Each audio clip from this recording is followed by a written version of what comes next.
on est capable d'enterrer avec les honneurs une personne qui a tué des gens qui sont donc nos proches, qui peuvent être nos proches, c'est magnifique. Bon, moi je ne sais pas quoi dire, c'est une magnifique idée, c'est un magnifique récit, un scénario super, des témoignages très bien menés, un dessin magnifique, je ne sais pas avec quel moyen vous avez fait ces dessins, mais c'est pour moi très beau, il y a les couleurs, la lumière, la voix off, la bande son, ce qui se raconte, ce qui se dit, enfin on vit dans l'avion comme si on y était, alors que bon, on n'est pas dans les moyens, à mon avis, de dessin qu'on pourrait avoir dans les grands studios. Donc je trouve ça très réussi, donc bravo.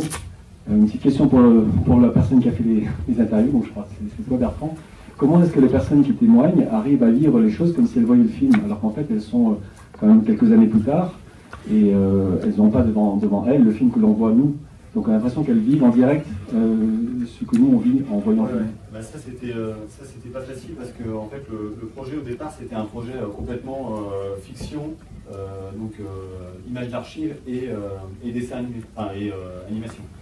Et en fait on a intégré les experts dans un deuxième temps et on a construit le récit.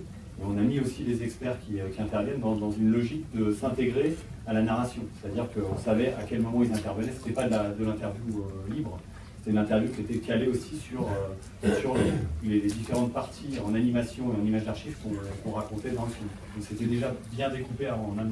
C'est pour ça qu'on a l'impression qu'ils répondent vraiment sur... Mais elles voyaient les résultats alors quand elles étaient interviewées? Non, mais on savait... Parce qu'elles vivent comment dire, dans leur interview, on a l'impression qu'elles vivent le texte comme si elles voyaient quelque chose. Alors que non, c'est... Ah non, ils n'ont rien vu. Donc comment ça se fait qu'elle... C'est passionné, c'est parce que je... Germain était interviewé.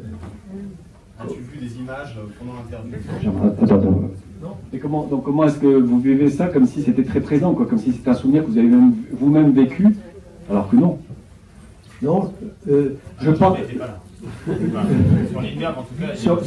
Sur Lindbergh, c'est le seul que je connaisse. Moi, je n'ai rien vu auparavant. J'ai découvert les images ce soir. Et comment donc, quand vous parlez le texte, vous le dites comme si vous le viviez? Comment vous expliquez cette façon de vivre ça avec autant d'émotion? Parce que en tant que pilote moi-même, et avec la distance du temps par rapport à Lindbergh, je suis encore en admiration. Et il m'a suffi de relire quelques pages, et puis j'ai vraiment revécu ce qu'il a connu. Par exemple, l'admiration pour ce type qui avait préparé, qui s'était préparé mentalement. On dit qu'il était insensible au stress. De tous les astronautes ou cosmonautes qu'on connaisse, il n'y en a qu'un, le français Jean-Louis Chrétien, qui était insensible au stress. Ça surprenait les gens pendant le décollage des fusées, son cœur ne s'accélérait pas. Ça paraît incroyable. Et donc, Lindbergh a réalisé une navigation absolument parfaite qui suscite l'admiration, parce qu'on voit un trait sur une carte, mais en réalité, il faut savoir que pour prendre le plus court chemin entre New York et Paris, il n'a pas pris une ligne droite, il a suivi ce qu'on appelle une orthodromie, c'est-à-dire le chemin le plus court entre deux points à la surface du globe. Mais comme on ne sait pas représenter ça sur une carte, il pilotait par petites étapes. Et c'est d'autant plus admirable qu'au bout de son temps de vol, il continuait de piloter avec précision. Et ce qu'on dit quand il arrive sur l'Irlande, c'est qu'il n'y avait pas de différence, presque pas de différence de navigation. C'est absolument prodigieux. Ça rejoint un peu ce que faisaient les hommes de l'aéropostale quand ils volaient de nuit au Maroc. Chaque fois que j'y retourne, je vais en pèlerinage au bord de la mer. On sait qu'ils volaient de nuit en se référant à la côte, aux ressacs et aux animalcules qui s'illuminent lorsqu'ils sont agités dans l'eau de mer. Les pilotes volaient en naviguant sur des animalcules qui sont dans la flotte. Moi, je suis admiratif encore. Et les hommes de l'aéropostale étaient comme Lindbergh, ils n'avaient pas d'instrument véritablement de pilotage avec un horizon artificiel, ce que le moindre petit avion dans un aéroclub possède.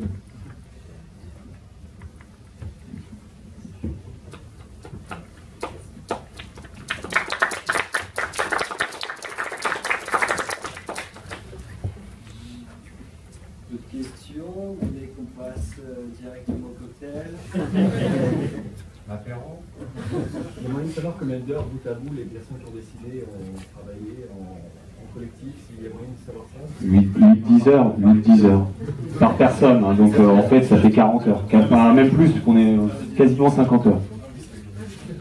Non mais ça se compte même plus, 3 ans de boulot, pour la qu'il y a de la 3D c'est des mois et des mois de boulot, entre la motion capture, la réalisation, ce que vous avez vu, c'est beaucoup d'heures dans le train, c'est beaucoup d'heures d'écriture pour Bertrand, c'est beaucoup d'heures, pareil d'écriture pour François, de gestion de projet pour Nathanaël, en fait on n'a pas compté nos heures, on l'a fait par passion plus que par envie de faire on avait envie de faire quelque chose de vraiment d'unique, de nouveau, on avait envie un peu de changer ce qu'on peut avoir comme idée sur tout ce qui est docu-fiction, avoir un nouveau regard sur le documentaire. Le documentaire, c'est pas que des images d'archives, ou pas que des interviews, ou pas que juste des images de 3 synthèses qui viennent agrémenter. On voulait vraiment faire un tout, quoi.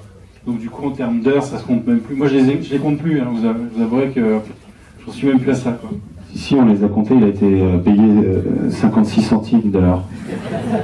Brut, évidemment. Moi j'ai 47 centimes et François c'était 38 centimes, Nathanaël 28. Voilà, je vous propose de descendre et on se retrouve en bas et puis les questions continueront autour d'un verre.